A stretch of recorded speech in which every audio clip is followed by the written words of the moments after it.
ജപ്പാനിൽ സുനാമി ശക്തമായ തുടർ ഭൂചലനങ്ങൾക്ക് പിന്നാലെയാണ് സുനാമി. തീരദേശങ്ങളിൽ നിന്ന് മുഴിയാൻ ജനങ്ങൾക്ക് മുന്നറിയിപ്പ്.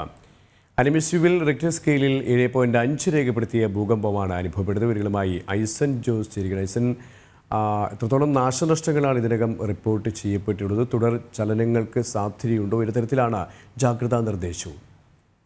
സുരേഷ്, അതീവ ഗുരുതരമായ ഒരു ഭൂകമ്പമാണ് ഉണ്ടായിരിക്കുന്നതെന്നാണ് ഇപ്പോൾ നമുക്ക് ലഭ്യമായ വിവരങ്ങളിൽ നിന്നും മനസ്സിലാക്കാൻ സാധിക്കുന്നത്. റിക്ടർ സ്കെയിലിൽ 7.5 എന്നാണ് രേഖപ്പെടുത്തിയത് എന്നാണ് ഇപ്പോൾ ഔദ്യോഗികമായ അറിയിപ്പുകൾ വരുന്നത്.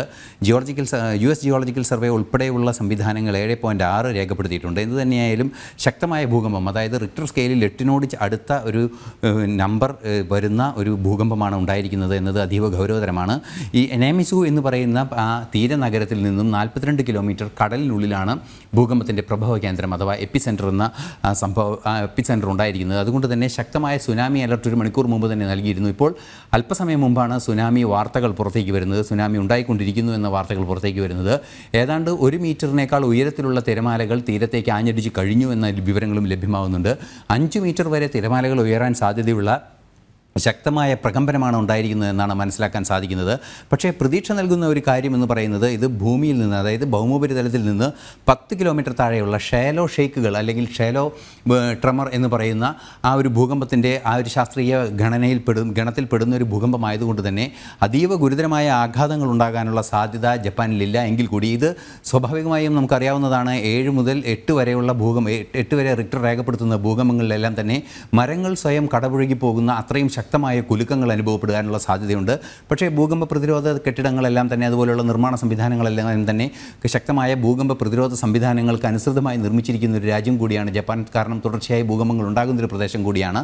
അതുകൊണ്ട് ആ പ്രദേശത്ത് അത്തരത്തിലുള്ള ഗുരുതരമായ അപകടങ്ങൾ ഉണ്ടാകാനുള്ള സാധ്യത ഇല്ല. എങ്കിൽ കൂടി 1000-ഓളം പേർ ഇത്തരത്തിൽ സുനാമി എഫക്റ്റഡ് ഏരിയയിൽ ഉണ്ട്, അല്ലെങ്കിൽ ബാധിതരായേക്കാം എന്ന സൂചനയും ലഭ്യമാകുന്നുണ്ട്. ദുരന്ത നിവാരണ വിഭാഗത്തിൻ്റെ എല്ലാം വിവരങ്ങളിൽ നിന്നും നമുക്ക് മനസ്സിലാക്കാൻ സാധിക്കുന്നുണ്ട്. തുടർ ചലനങ്ങൾ, അതായത് 7.5 ശരാശരി രേഖപ്പെടുത്തിയ ഒരു തുടർചലന, ഒരു പ്രധാന ഭൂകമ്പത്തിന് ശേഷം 6.2 രേഖപ്പെടുത്തിയ തുടർചലനവും അതുപോലെ തന്നെ 5.2 രേഖപ്പെടുത്തിയ തുടർചലനവും ഉണ്ടായി എന്നാണ് ഇപ്പോൾ നമുക്ക് ലഭ്യമാകുന്ന വിവരം. അതിനർത്ഥം ഈ ഭൂകമ്പത്തിൻ്റെ ഫലമായിട്ട്, അനന്തരഫലമായിട്ട് ഈ സുനാമി, അത് ജപ്പാനിൽ ഒരുപാട് നാശം വിതച്ച ഒരു ചരിത്രവുമുണ്ട്. ഈ സുനാമിയുമായി ബന്ധപ്പെട്ട് ഭയപ്പെടേണ്ട അല്ലെങ്കിൽ ആശങ്കപ്പെടുത്തുന്ന ഒരു വസ്തുതയുണ്ട് അവിടെ. തീർച്ചയായും സുനാമിയുമായി ബന്ധപ്പെട്ട് ആശങ്കയുണ്ട് എന്ന് തന്നെയാണ് മനസ്സിലാക്കാൻ സാധിക്കുന്നത്. കാരണം നേരത്തെ നമുക്കറിയാം, 2011 സുനാമിയിൽ ഫുകുഷിമ ആണവ നിലയം തകരുന്നത് ഉൾപ്പെടെ വലിയ പ്രശ്നങ്ങൾ ഉണ്ടാകുന്ന ഒരു സാഹചര്യം ഉണ്ടായിരുന്നു.